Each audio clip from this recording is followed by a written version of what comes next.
journée des femmes vendredi dernier, mais bon, c'est pour nous aujourd'hui quand même. Voilà, alors je suis pas une femme, mais bon, je fais quand même un message. Et j'ai choisi Déborah. Pas de. Comment ça s'appelle là? Pas de parabole aujourd'hui. Déborah, on va parler. Alors, on va faire ça rapidement. Déjà, évidemment, j'ai googlé Déborah, hein, pour avoir des photos. Voilà. Hop, tac, voilà.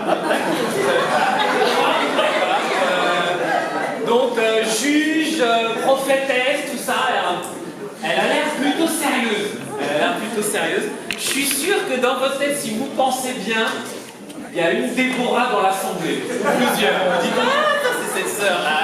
Je vois qui c'est. Ensuite, il faut que je pointe vers vous, en fait. Par là-bas.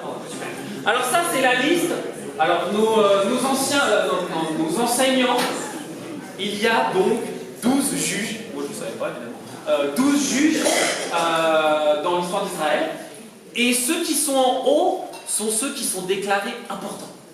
Parce que c'est ceux dont on parle le plus. Et puis ceux qu'en bas, bon bah là t'es juge, mais on parle pas trop de toi dans la vie. Donc t'es secondaire. Okay, mais aux surprises, qu'est-ce qui se passe? Dans la première liste, il y a une femme. Alors Marie-Jo est heureuse, elle dit ouais. Voilà, bon, il y a donc une femme. C'était ambiance tendue quand même, parce que donc les juges, c'est 1000 ans avant Jésus, à peu près. Et les juges, ça vient après Moïse. Moïse, ouais. Ça c'est à peu près ça. Ça vient après Moses, Salo et Mille. Et José, Gaël, il y a Déborah. Et donc après, il y a Josué, et ils arrivent dans la terre promise. Et il y a les juges, et c'est pas une mission facile, ils s'adaptent à leur nouvelle territoire, comme aujourd'hui on s'adapte à la nouvelle salle sans que je renverse la décoration de maman Lisa.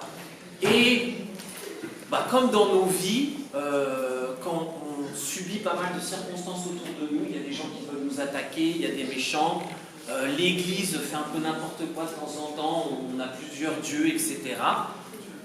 Les juges sont là pour guider le peuple.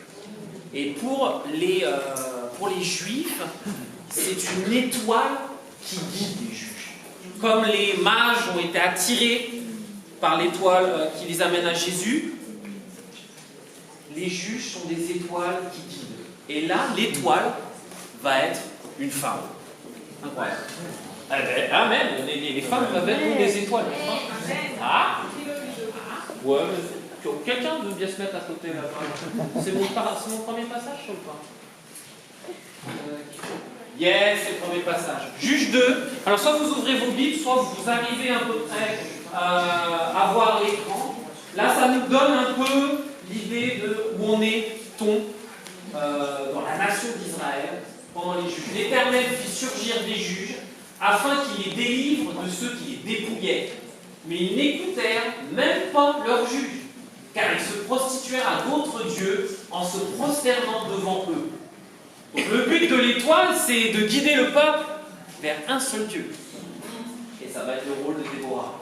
Ils se détournèrent bien vite de la voie qu'avaient suivi leurs ancêtres et ils n'obéirent pas comme eux au commandement de l'Éternel. Alors là, soit il est un peu sarcastique comme moi, parce que je ne sais pas qu'ils ont fait un super boulot avant, mais quand même il dit, bon, là ils font même pire que ceux d'avant. Lorsque l'Éternel faisait surgir pour eux des juges, ils étaient avec le juge et les délivraient de leurs ennemis pendant toute la vie du juge. En effet, ils avaient pitié des gémissements qu'ils poussaient à cause de leurs oppresseurs et de leurs persécuteurs. Mais à la mort du juge, ils se corrompaient de nouveau plus que leurs ancêtres en suivant d'autres dieux pour les servir et se prosterner devant eux. Ils persistaient dans les mêmes agissements et la même conduite, le même endurcissement. Et là, voici une femme face à cette situation. Et on va voir comment elle va se débrouiller. Je ne sais pas si vous maîtrisez bien l'histoire de Déborah, mais on va essayer. Tac, juge 4. Elle arrive. À cette époque, Déborah, une prophétesse, mariée à un certain Lapidoph. était juge en Israël. Elle siégeait sous le palmier de Déborah, entre Rama et Bethel, dans la région montagneuse d'Éphraïm, et les Israélites montaient vers elle pour être jugés. Alors déjà, la fille, elle est pas mal. Elle a même elle a son palmier nommé après elle, quand même. Ça, c'est déjà pas mal. Et donc, tout le peuple monte vers cette femme pour recevoir des conseils, pour dire, bah, voilà, qu'est-ce qu'on peut faire, etc. Je ne sais pas si on s'imagine vraiment ça. Parce que bah, vous avez noté que la Bible est quand même patriarcale, n'est-ce pas, hein? Et là c'est une femme. Alors on se dit, oula, c'est pas où on marche, n'est-ce pas? Et j'ose imaginer, là, si on fait un sondage chez les hommes, et on dit, ouais, c'est quoi ton personnage préféré de la Bible?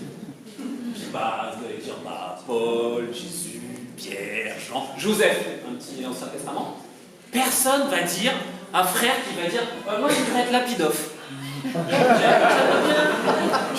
J'étais inspiré par Lapidoth, le mari de Déborah, mais bon, ça va, tout va bien, apparemment ils le vivent bien, et ça va aussi, on peut s'habituer à des choses un peu différentes, et ça c'est pas aujourd'hui, c'était 1000 ans avant Jésus, où un homme, il avait l'air en paix, il n'avait pas l'air trop stressé avec le fait que sa femme s'occupait un peu de tout, ou que le peuple venait, vous imaginez des milliers de gens qui viennent demander, là le frère il est assis, il pense, José par exemple, il se dit, ah bah ils viennent me voir, non en fait ils viennent voir Albert. C'est quoi ce sketch? Alors, vous parlerez avec José pour voir comment ça se règle. Verset suivant. Alors là elle dit, bon, Israël va pas bien, il y a un roi canaanite qui règne en fait, qui s'appelle Jabin. Et elle fit appeler Barak. Je ne sais pas si c'est sarcastique ça aussi qu'en français, on a le mot baraquer. Mais ça me fait toujours rire à chaque fois. C'est pas vrai. Fils d'Abinoam, originaire de Kedesh Nephtali, et elle lui dit, l'Éternel, le Dieu d'Israël, t'a donné l'ordre suivant. Vas-y, prends la direction du mont Tabor en emmenant 10 000 hommes des tribus de Nephtali et de Zabulon. J'attirerai vers toi au torrent qu'ils ont, Sisera, c'est le chef de l'armée de Jabin, avec ses chars et ses troupes, et je le livrerai entre tes mains. Alors là, il y a un problème, c'est qu'Israël, eux, ils n'ont pas de chars, ils n'ont pas le fer. Eux, ces gars-là, ils ont été en contact certainement avec les Égyptiens ou d'autres, ils ont 900 chariots de fer, et donc on peut se dire, ah, 10 000 hommes, mais il n'y a pas un chariot, rien du tout. Ils sont tous à pied, les gars. Et là, ils y vont, et là, il y a la fameuse réponse. Donc, bon, c'est un peu normal, c'est-à-dire, elle est juge, prophétesse, elle sait un peu ce qui va se passer dans l'avenir, où elle a une relation particulière avec Dieu, et elle dit donc à son chef de son armée, chacun son rôle, et c'est toi, le soldat, tu vas aller faire la guerre, et puis, mais tu vas gagner. Ok? Bon, et puis la fameuse réponse de Barak. Barak dit à Déborah, si tu viens avec moi, je partirai. Mais si tu ne viens pas avec moi, je ne partirai pas. Et là, c'est un grand moment d'angoisse. Vous vous dites, qu'est-ce qu'il va dire Ludo sur ce passage? Bah, je sais pas. On se dit, mais c'est quoi ton problème, Barak? Est-ce qu'il ne croit pas en Dieu? Est-ce qu'il n'a pas la foi? Est-ce qu'il se dit, oh là là, ils ont les chariots, on va se faire latter, mais j'ai pas envie d'y aller? Est-ce qu'il a besoin d'une femme?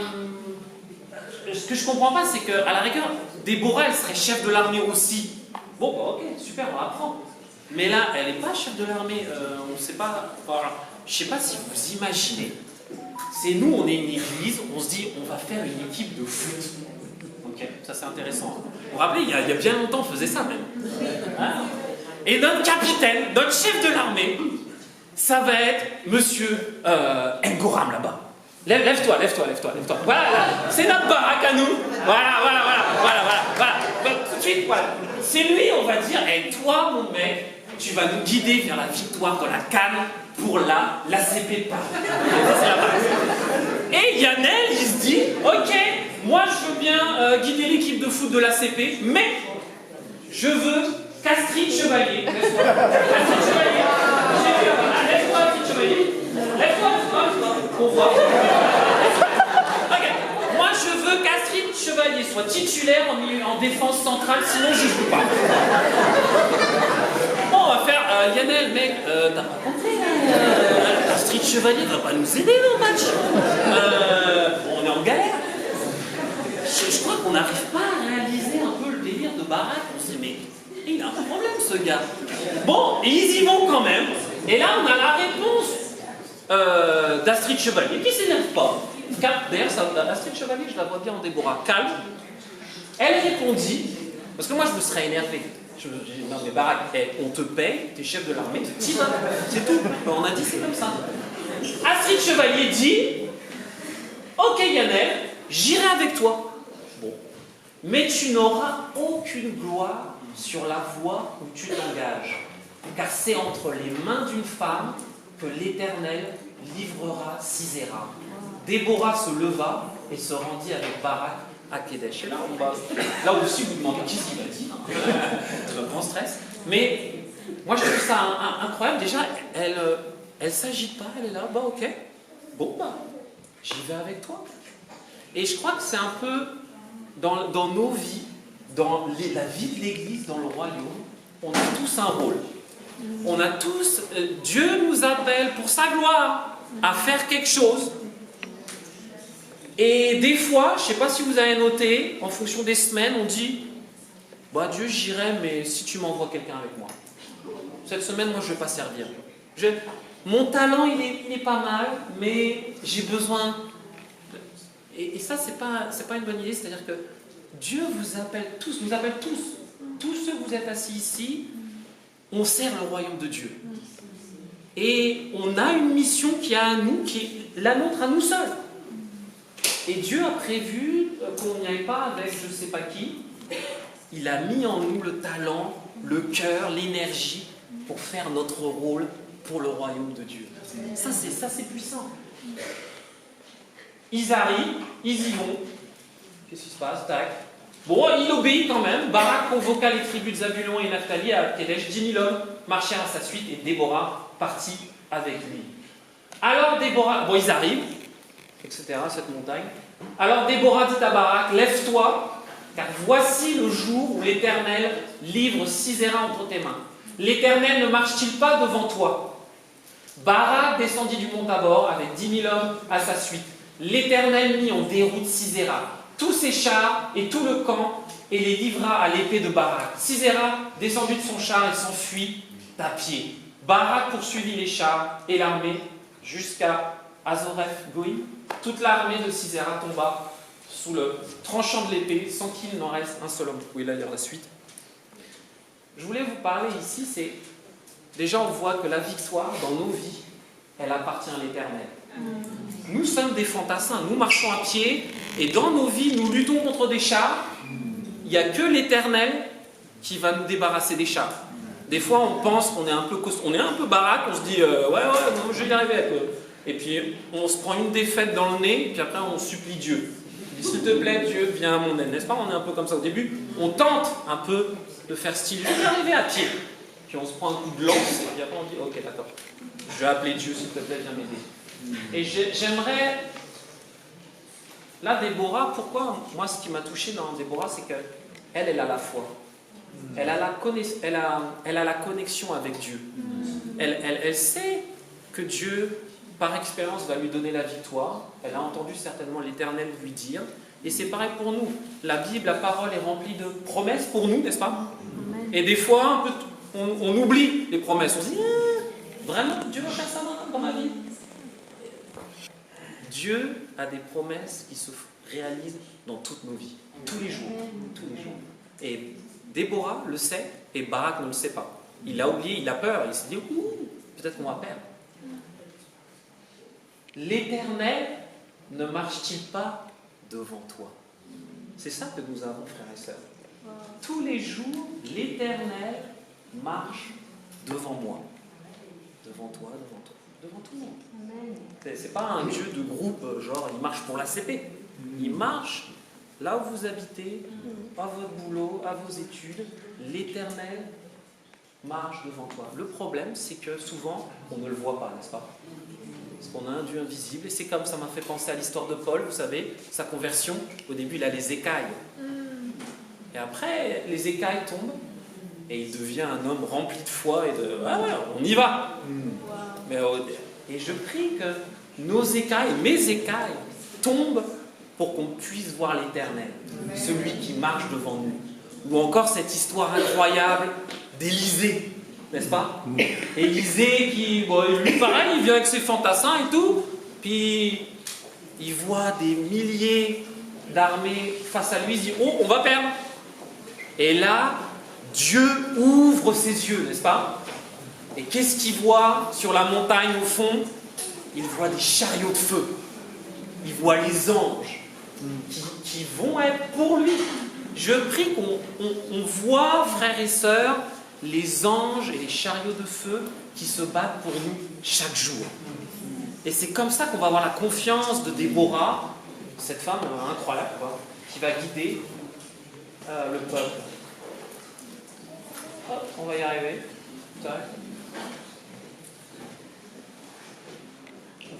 Le chapitre suivant, en fait, moi je comprends pas, mais c'est marrant, dans la Bible, souvent quand il y a des grandes victoires, ça inclut des femmes, je ne sais pas pourquoi, mais après ils font un poème ou un chant. Vous avez noté ça? Oui. Myriam, je pense. Pourquoi bon, ok. Les femmes sont reconnaissantes, ou tiens, on va chanter pour l'Éternel, parce qu'on a vaincu. Nous on se dit, ouais, on est des beaux gosses. Les femmes sont plus spirituelles, des fois, souvent. Hein, un peu. Je ne voulais pas répondre, vous dites que vous êtes assis à côté de votre femme, vous dites non, je vais rien dire. Mais je voulais noter un mot, bénissez-en l'Éternel. Et Jésus reprend cette phrase, bénissez-en l'Éternel. Alors je me suis dit, mais ça veut dire quoi ça, bénir l'Éternel? Bénir l'Éternel, c'est faire en sorte que nos paroles et nos actions, déjà, soient en accordance. C'est-à-dire, je ne dis pas quelque chose et puis ma vie, c'est complètement différent. Ou moi, ma vie ressemble à quelque chose et des fois mes paroles déraillent. Il faut que ce soit ensemble, ça marche. On bénit l'Éternel. Et nos actions et nos paroles donnent gloire à l'Éternel. Ça, c'est incroyable, ça, frère et sœurs. Que tous, on donne gloire par nos paroles et nos actions tous les jours de notre vie. C'est un beau projet. Donc elle chante, ou elle écrit ce poème, je ne sais plus, vous regarderez. Et là, j'aimerais on retourne avant Déborah, pour savoir quelle était un peu plus la situation en détail, avant que Déborah n'arrive entre guillemets au pouvoir dans le peuple. À l'époque de Shamgar, fils d'Anaph, à l'époque de Jaël, les routes étaient abandonnées. Et ceux qui voyageaient prenaient les chemins détournés. Les chefs étaient sans force en Israël. Sans force. Quand je me suis levé, moi, Déborah, quand je me suis levé comme une mère en Israël, le peuple avait choisi de nouveaux dieux, alors la guerre était aux portes. On ne voyait ni bouclier ni lance pour les 40 000 hommes en Israël. Et un autre verset, les Israélites firent encore ce qui déplaît à l'Éternel après la mort d'Éhud. Et là, après, c'est Déborah. Et on voit plein de choses ici, mais il n'y a pas de genre pour la foi et le courage. Les femmes, vous pouvez avoir beaucoup plus de courage et de foi que les hommes. Il n'y a pas de genre à des caractéristiques spirituelles. Et moi, ce qui me touche ici, c'est une seule femme, une Astrid Chevalier a changé l'avenir d'Israël. Ils sont sortis de dire, tiens, je vais aller voir les dieux là-bas, tout ça et tout. Une petite femme, pleine de caractère, a dit, allez, peuple, on y va, on va vers là. Tous ici, j'espère et je prie que tous on réalise que nous pouvons transformer le royaume de Dieu. Tous. Une personne ici peut faire une extrême différence dans la vie de l'ACP, dans l'église à Paris. Et je prie qu'on le croie de tout notre cœur, pas qu'on dise, ah, mais Ludo, puis on repart chez nous, puis on dit, ah bon, moi je suis dans cette église, je sais pas. Non, chaque personne, peu importe votre physique, peu importe votre passé, peu importe si vous êtes marié, célibataire, homme, femme, des yeux rouges, verts, des cheveux comme Katie un petit peu bleu ici, Katie peut changer l'avenir de l'Église à Paris. Tout le monde ici, il faut se lever avec courage et dire voici mon rôle, je vais faire quelque chose pour mon peuple.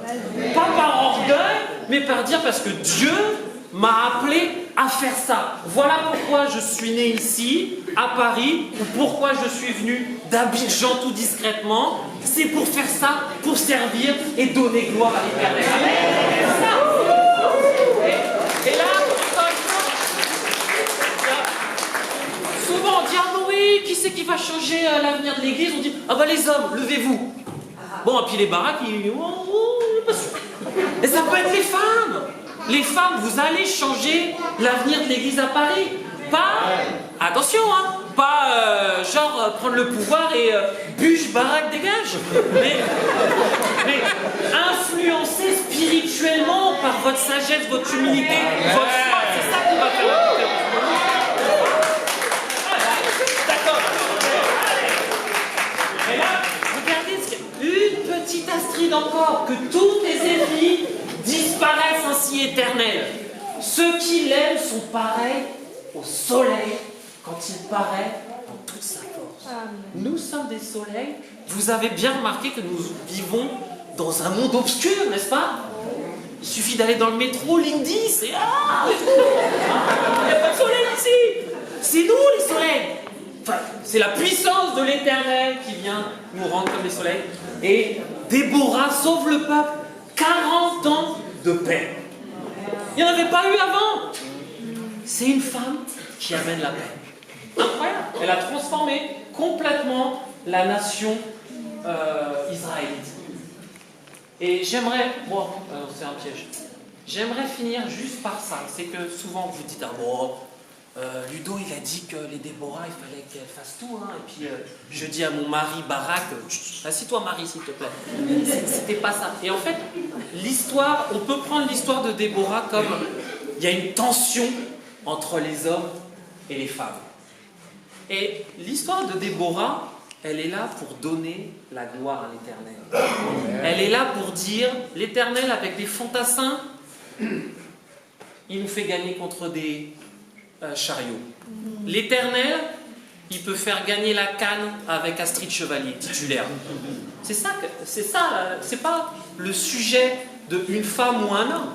C'est le sujet de qu'est-ce que peut faire l'Éternel dans nos vies et qu'on va le glorifier. Qu'on soit un homme ou une femme. Et je finis par ce passage qui est extraordinaire. Et ça, c'est le but de nos vies. À celui qui peut faire par la puissance qui agit en nous infiniment plus que tout ce que nous demandons, pensons. À lui, la gloire dans l'Église et en Jésus-Christ, pour toutes les générations, au siècle des siècles. Amen. Amen. Nous sommes là pour la gloire de Dieu. Nous ne sommes pas, ah bah oui, il y avait un homme ou une femme qui parlait dimanche, une Déborah, ou une Yannel, ou une Astrid. Nous sommes là pour remplir la tâche de donner gloire à notre Seigneur. Amen. Amen.